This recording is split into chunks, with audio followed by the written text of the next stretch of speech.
Assalamualaikum warahmatullahi wabarakatuh. Saya Sri Julianingsi dengan NIM 0101182094, semester 7 jurusan Komunikasi dan Penyiaran Islam, Fakultas Dakwah dan Komunikasi UIN Sumatera Utara.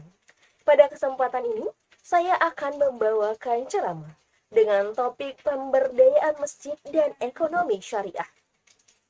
Bismillahirrahmanirrahim. Innal hamdalillah nahmaduhu wa nasta'inuhu wa na'udzu billahi min syururi anfusina wa min sayyiati a'malina. Man yahdihillahu fala mudhillalah wa man yudlilhu fala hadiyalah.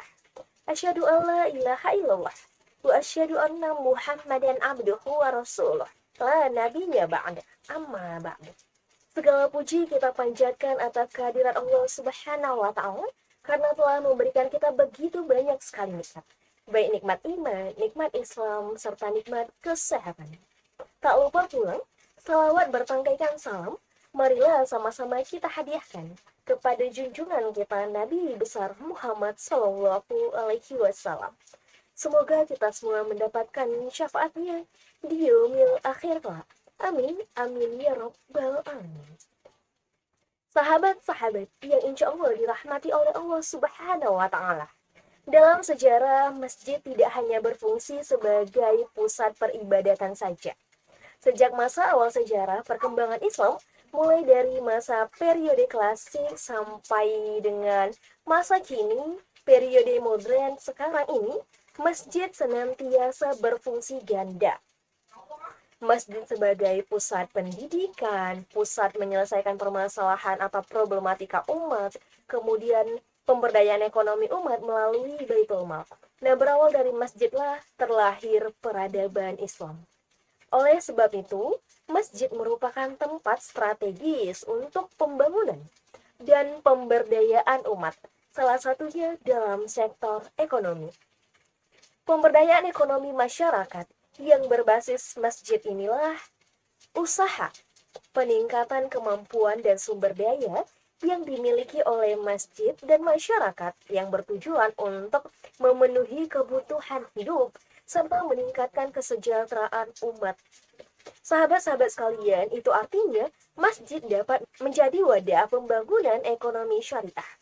Dengan kata lain, semua aset-aset yang dimiliki oleh masjid bisa digunakan untuk membantu menaikkan taraf hidup jamaahnya. Dengan modal pengembangan usaha dari umat dan untuk umat, misalnya.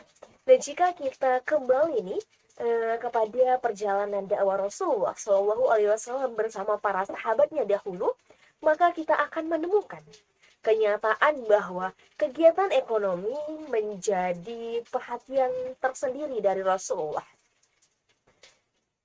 Sebagai bukti dari hal itu adalah dekatnya lokasi pasar dengan masjid, sehingga tidaklah mengherankan jika kita lihat di sekitar lokasi Masjidil Haram dan Masjidil Nabawi ditemukan banyak sekali pasar yang hingga sekarang keberadaannya masih tetap terpelihara. Ini membuktikan bahwa ajaran Islam sangat memberikan perhatian dalam upaya untuk mengembangkan perekonomian masyarakat. Sahabat-sahabat yang insya Allah dirahmati oleh Allah Subhanahu wa Ta'ala, lantas bagaimana contoh pemberdayaan masjid untuk membantu perekonomian masyarakat kini? Misalnya nih, para jamaah punya kemampuan berwirausaha, dapat memanfaatkan sarana dan prasarana yang telah disediakan oleh masjid atau pengurus masjid, seperti halaman samping masjid misalnya. Bisa dibangun usaha. Tak usah jauh-jauh sahabat sekalian, di dekat kita sudah ada contoh di mana daerah masjid diberdayakan untuk mengembangkan potensi masyarakat, yakni Masjid Raya Medan. Bisa kita lihat banyak pedagang di samping masjid yang berdagang, membuka usahanya. Hal ini secara tidak langsung sudah menaikkan taraf hidup masyarakat sekitar. Hal ini sah-sah saja, karena muamalah dilaksanakan tidak di dalam masjid, tidak di tempat orang-orang beribadah, serta tidak mengotori tempat peribadatan, dan juga perniagaan dilakukan dengan nilai-nilai Islam. Sahabat sekalian, tentu saja yang saya maksud di sini adalah bukan untuk menjadikan masjid sebagai balai perdagangan, tidak. Karena hal ini memang dilarang oleh Rasulullah Shallallahu Alaihi Wasallam, sebagaimana diriwayatkan dalam sabdanya, apabila kamu melihat seorang menjual atau membeli makanan di dalam masjid, maka katakanlah kepadanya, mudah-mudahan Allah tidak untungkan perdaganganmu. Hadis riwayat Imam Nasai dan Tirmizi.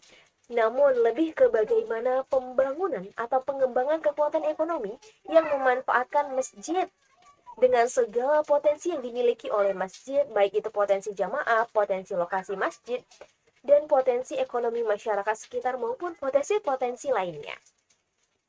Sahabat-sahabat yang insya Allah dirahmati oleh Allah Subhanahu wa Ta'ala, kegiatan pemberdayaan ekonomi masjid juga dimaknai sebagai upaya peningkatan ekonomi masyarakat.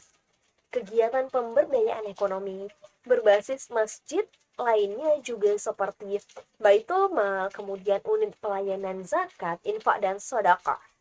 Jadi, masjid menyimpan potensi umat yang besar. Jika digerakkan secara optimal, akan meningkatkan kesejahteraan umat, minimal bagi jamaah masjid itu sendiri. Nah, itulah tadi mengenai pemberdayaan masjid dan ekonomi syariah. Semoga kita semua bisa mendapatkan ilmu dari yang sudah saya katakan. Sekian dari saya, mohon maaf apabila terdapat kesalahan, dan kepada Allah saya mohon ampun. Saya akhiri, wabillahi taufiq wal hidayah. Wassalamualaikum warahmatullahi